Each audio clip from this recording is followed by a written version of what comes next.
talked about the final push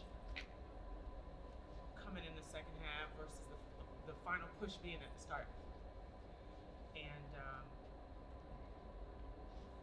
the goal was to not let them shoot three. Right? 27 points from the three-point line. That's the difference on a team that wants to shoot threes. And we also talked about we're playing hard, but we can't let the ball not going in the basket dictate the energy. And again, we've all played. We know we get a little mojo and a little bounce when that ball goes to the basket. But you're gonna have nights when it's a great shot and it doesn't go. Your defense can't change. If anything, you turn it up even more. We talked about pressing, and we came out pressing early. Normally, we kind of turn it on in the second half, and I thought changing our defenses worked really well for us. But it's just those moments where you got to get over the flare. You got to communicate on the backdoor switch. You got to get there and not stop short on that closeout. And those are teachable moments. Those are things that we talk to the players about. And this stings. It's not okay. We don't go in that locker room and say this is okay, because we had another opportunity that we let get away. No disrespect to BYU, but we talk about being ready the next time we have an opportunity. But we're running out of opportunities, so go time is now. That was the message. Hey Coach, when you mentioned that it's go time right now, how will you apply that, especially with getting 1% better each game and continuing to work towards the goal? Well, it's a group. I mean, we're going to get better in practice. We're going to get better watching film. And they want to get better. Like, no one's in the locker room okay with this. But it's how do we come together as a team? How do we not have these lulls? And how do we fix it in the moment? We can talk about it after, but in the moment we got to talk about it. In the moment we have to fix it. And then that's what we're going to be committed to do. And that's a team that wants to do it. And the sense of urgency is there. Coach, what's the biggest thing you want your team to improve on over the next couple weeks or so? Just putting it all together. We keep seeing moments, right? We keep seeing 20 minutes, 30 minutes, 35 minutes, just 40. Just put together a 40-minute plus game, however long it takes, and everyone on that defensive string. Offense will take care of itself. I want us to be on a defensive string. I want us flying around. I want us talking to each other. I want us maxing out. I want us diving on loose ball. I want to stack on the floor on a loose ball, 50-50 ball. That's what I want it to look like. If we're going for a rebound, we are bumping into each other. That's the intensity I want us to play. So that's what we're going for. Speaking of that intensity, Coach, I felt like Michaela Moore off the bench tonight offered it and was the first to a lot of 50-50 balls on the floor. What does she bring you guys? She's that spark. We're in the locker room and we talk about it, and that was a highlight in the locker room, because even in the loss, we find some people to shout out and say, okay, you did a great job. And we can count on Michaela every night, but she does that in practice. She flies around in practice. She's not afraid to go in there and roll her sleeves up, blue collar, get dirty. But I love how that's building her confidence. You can see it on both sides of the ball. She's a really good shooter, has a great mid-range shot. She can shoot the three, but you're seeing that confidence. And what I love is watching her teammates, her sisters rally around her and echo those same sentiments that you just said. Did you feel a spark from Michaela when she came off the bench? Did you feel like you guys played a lot harder with her? Yeah, I think that just in the beginning we came out flat, so just putting her in and just being able to get some deflections from her and just her hustling, I think that helped us get back in the flow, and it helped us all get a spark in the second half. Coach, you mentioned that press. What are some of the things in terms of going back to practice, having the fun with that, having those that you're turning over, and then you got about people where it's most of our energy. Yeah. Well, I think it's more about the rotations in the press, right? If we have that front line, who's rotating middle? Are we on that string? Are our bigs getting out on that second tier? Are we dropping to make sure we help? It's just making sure, and again, those are things we work on in the press, but it's a string. I pull you to help. I pull you to, how are we talking about that and how are we communicating? So it's reps. It's showing it, and then we got to keep working on it. But everyone has to be on time. And that's the thing. If 4 people are doing it and that one person isn't where they're supposed to be, that's where the ball is going to end up. So it's just being on that defensive string and being together and communicating together every step of the way. Coach, you have 6 days before you go take on University of Arizona. What are some things that you want to improve on the next couple days in practice? Just playing together. We can't turn it on and turn it off. It needs to be on all the time. That switch just needs to be on. It needs to stay on. And so I think that's the thing. I mean, Bea just said kind of getting off to a slow start. You can't spot any team in this league. Every team, you can't spot them 2 points, 3 points, let alone 10. And so it's not about who's the next opponent. It's not about U of A right now. It's about us. We got to take care of us. We know, again, they're going to press. They're going to try to turn us over. They want to get out in transition. We know all those things. But we have to start with our switch on, and we have to keep our switch on. And I think it's more about us playing together and being ready to go at the team.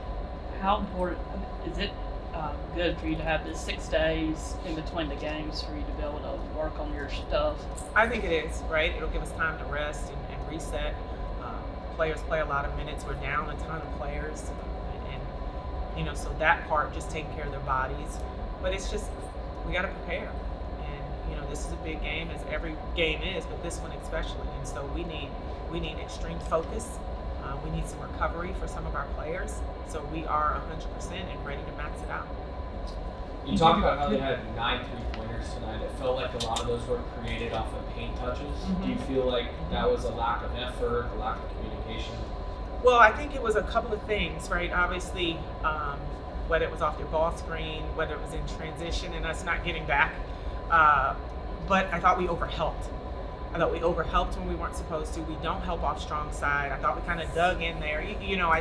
It was a couple of different things. I don't think it was just straight line drives. We beat you downhill. I think it was the rotations, but also us not getting back in transition and them dotting us for 3. So I think it was a different combination of things that happened. Coach, not only tonight, but since conference play started, it's been a tough stretch. What has been the biggest challenge for you guys since Big 12 play began? Just putting it all together. Like we see moments of greatness, but the game is not just moments. It's a complete game. So for us, it's not about, we know what we have, and we know what we have as far as talent. We know what we have as far as, defensive-minded players, offensive-minded players, what their roles are, what their skill sets are. We have all of that, but it's putting it together, and it's putting together every night, and not being reactive. We're too reactive, right? This is happening, so now we'll do this. No, we need to come out, no pun intended. We need to throw the first one. We need to turn that switch on, and so it's just about igniting that fire, and not being reactive and waiting for it to happen. And you ended up leading the team this morning today. You really got going kind of in the second half. What were some of the looks you saw from BYU that allowed you to do that? Honestly, just in the first half, I think I came out a little flat, and then Coach A just kind of told me that they were kind of just walling up with me, so I had to be patient. I think that in the beginning I was kind of doing quick moves and quick shots, but once she told me that I had to be patient, I just took her advice and just started to be patient. I can see, once you're patient, you see a lot of things opening. So I think just the patience. I don't think that they changed anything that they were doing. They were guarding me pretty hard, but just have to be patient with myself and just kind of keep my head in the game, even though it's kind of hard to start off slow. But I just don't want to give up. So that was my mindset going into second half. And Bea is such a good presence inside. Great hands, great feet, and I think the guards did a better job of identifying where to give her the ball, reading the defense. Sometimes, they may give it to her and her feet aren't set. We got to let Bea's feet set and make sure you see her numbers. Make sure we make eye contact. So again, when she's patient, when she's able to survey and chin and check and tempo and size them up, she squares her shoulders, she finishes, and she's a force inside. So I think it was a combination of the guards letting her get open, recognizing where the defense is, seeing her numbers, and putting her in the best position to be effective around the rim. I have one more question, actually, too. So, can you explain to me what has happened in the third quarter and how you're looking to continue to really on that 40 minutes, as you mentioned briefly? Well, I think it's just coming out being ready. I don't I don't necessarily say it's one thing or another, but I think it's more about the focus coming out, and it's just setting the tone. It's the first and third. We gotta get going, and that's just a matter of us doing it. And one more question, it's not related to tonight's game, but Brittany Griner to the Atlanta Dream was officially announced today. Yeah. Can you talk to me about her legacy in Phoenix? Well, I mean, we all know what BG does for the sport. Just the Mercury fans, and not only Mercury fans, but women's basketball fans. And BG's a presence. She means the world to the WNBA, and so just having her here, just listening to all the trades, I'm kind of blown away at just all the people that are moving in different places. But we wish her well. We thank her for her time here in Phoenix, and we wish her nothing but success. But for sure, we're sad to see her go. I have one question. You did a good job on give, the lady give, for the majority of the game. But how did they adjust? They had a lot of assists, and the freshman girl that started for the first time got a double-double. So how do you think they sort of adjusted to the fact that you were limiting Yeah. Delaney? Well, I think they're all pretty versatile, right? They play, they're pretty interchangeable in how they play. 5 out, they run their 5 out continuity motion. And so just because I would say give is kind of where they run their offense through, the players know everyone is still effective. And so that's, I think that they have that advantage, and they're really, they're really good from the perimeter. So they stretch you out, they run their offense really wide, and so they make defenses pay if they over collapse because they shoot the ball very well. So I think it was just next person up on their team.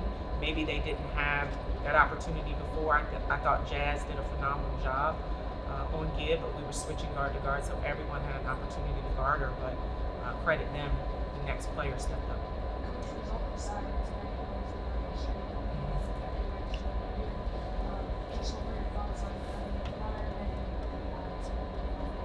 Yes. Well, it's always an honor to have this game, and just the support, the local support. I saw the cheerleaders out there. They had a little tunnel formed. There was a Sigma Gamma Rho, I think, that sang the Black National Anthem. I'm a little biased. I'm a Zeta, so I said, right. But anytime that we can come together and come together and celebrate Black History Month or whatever the month is or whatever the cause is, I think that is important to do. So it was really good energy in there today, a lot of excitement. We had representation from the American Bar Association as well. I was able to speak to them last night in Phoenix, and so to see them show up today was also a really good thing. We have so many fans and supporters, and that's the other thing that we talk to our players about. This is an opportunity for us to give back. What legacy are we leaving? It's not just about us. It's not just about Arizona State women's basketball. It's for other people. And so we don't take this opportunity lightly. They don't either. And so they want to continue to give more to our fans and our supporters that show up every day for us. And that's what we will continue to work towards. What does it mean for this team to have so many fellow Black teammates and so many Black coaches that are working with you? What does all that mean to you in this basketball? No shade to the other teams that I played for.